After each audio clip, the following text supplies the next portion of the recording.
Congress party రథసారథి దివంగత నేత వైఎస్ రాజశేఖర రెడ్డి తనయ వైఎస్ షర్మిలారెడ్డి పొద్దుటూరు వస్తున్న సందర్భంగా స్వాగతం సుస్వాగతం.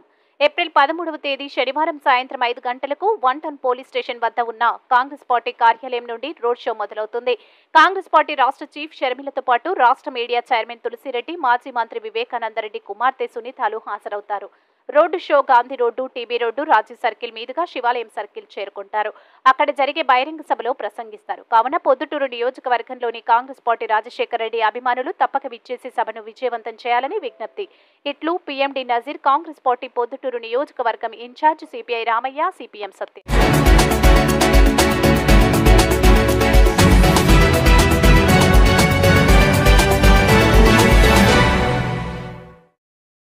జి ఓబులేసు, ఏఐటీసీ రాష్ట్ర ప్రధాన కార్యదర్శి,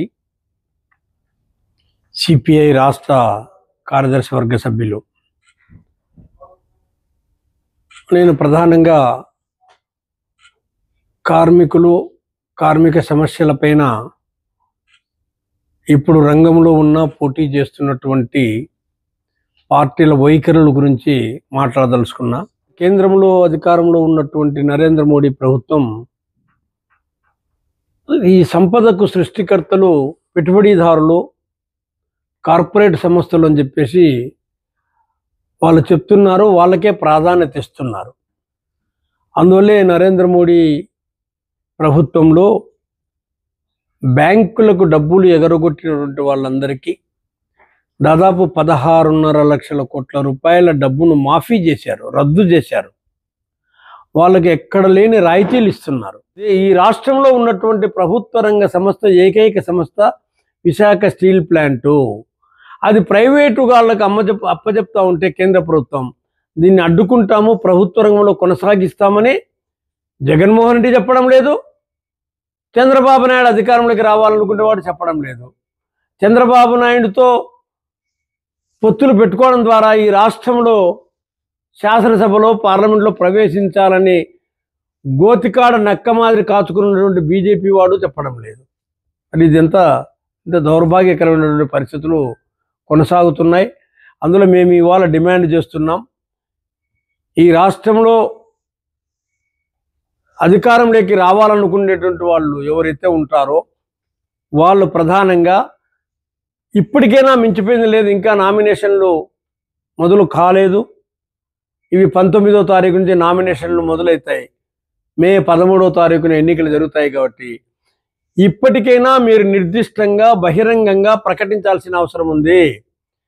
జగన్మోహన్ రెడ్డి గారు కూడా నేను ఎప్పుడో ఏకవాక్య తీర్మానం చేసిన అసెంబ్లీలో అనేటువంటిది కాదు. రేపు మళ్ళీ తిరిగి మేము అధికారంలోకి వస్తే విశాఖ స్టీల్ ప్లాంట్ ప్రభుత్వ రంగంలో కొనసాగిస్తాం. గంగవరం పోర్టును, అలాగే కృష్ణపట్నం పోర్టును ప్రైవేటు వాళ్ళకి ఇవ్వము, లీజులకి ఇవ్వము, మేమే కొనసాగిస్తాం ప్రభుత్వ రంగంలోని నిర్దిష్టంగా చెప్పి ఓట్ల దగ్గరికి రావాలి. కార్మిక వర్గం యొక్క ఓట్లను అడగాలి. లేకపోతే మా కార్మిక వర్గం వాళ్ళకు ఓటు వేయదు. అలాగే చంద్రబాబు నాయుడు గారు కూడా విశాఖ స్టీల్ ప్లాంట్ కాపాడుకోవడంలో ఆయన ఇప్పటికే ఫెయిల్ అయినాడు. పాలకవర్గ పార్టీ, పాలనలో ఉన్న పార్టీ దాని మీద పూర్తి దృష్టి కేంద్రీకరించక బీజేపీకి అమ్మడబోతే ఇక్కడ దానిపైన ఉద్యమం చేయాల్సినటువంటి పార్టీ, ప్రతిపక్ష పార్టీ చంద్రబాబు నాయుడు. ఆయన కూడా పూర్తిగా విఫలమైనాడు. ఇప్పుడు దాన్ని మేము రక్షిస్తాము, దాన్ని కాపాడుతామనేటువంటి పద్ధతిలో చంద్రబాబు నాయుడు చెప్పాలి.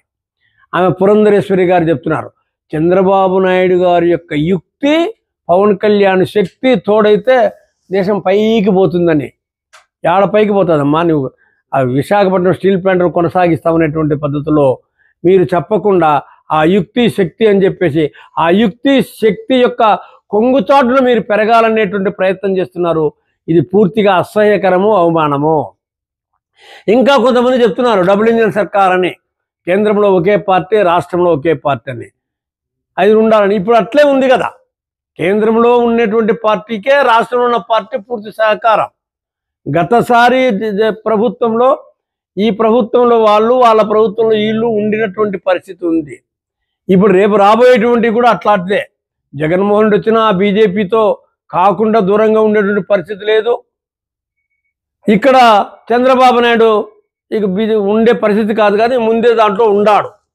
మరి ఇటువంటి పరిస్థితుల్లో డబుల్ ఇంజిన్ సర్కార్ వస్తే ఏం చేస్తారు? ఇప్పుడు ఏం చేశారు?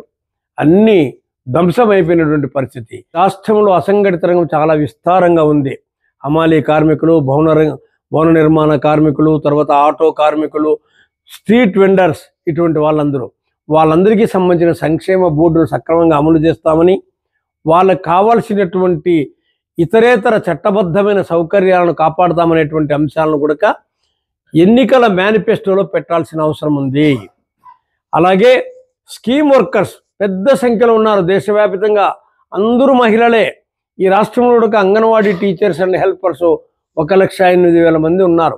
ఆశా వర్కర్స్ 85,000 మంది ఉన్నారు. మధ్యాహ్న భోజన కార్మికులు వారు మరో 70,000-80,000 మంది ఉన్నారు. వీరంతా కూడా మహిళలే. మరి వీళ్ళందరికీ సంబంధించి ఇప్పుడున్నటువంటి గౌరవ వేతనాలు కాకుండా వారందరికీ సుప్రీంకోర్టు తీర్పు ప్రకారంగా సమాన పనికి సమాన వేతనం ఇవ్వాలి.